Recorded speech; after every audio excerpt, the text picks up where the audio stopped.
The period when my dad died was in the genocide, and that was between 1994 to 1995.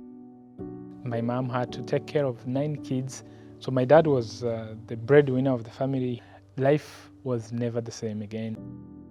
My mom had a tremendous impact on me, and still has. She has a tremendous impact on me, how she carried through with us, and that she didn't, try to make her life better by maybe abandoning us, but she stuck with us. She was really committed to us and sacrificed herself for us. God was still there, and I remember that we never slept hungry.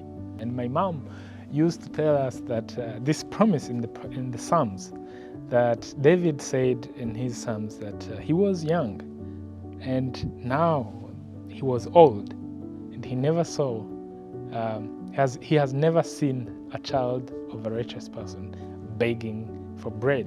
And my mom had that promise in her walk with God. She always believed that we would never sleep hungry.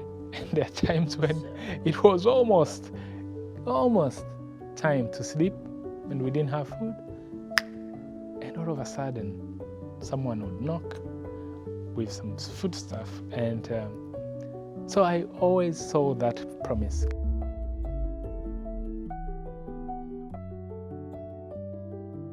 Forgiveness means to me to imitate God. To imitate God, because God forgave us.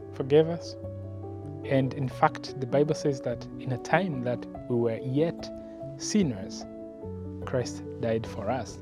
And that had, of course, I now think about it as a grown-up, and maybe back then when I was young, I followed the example of my mom.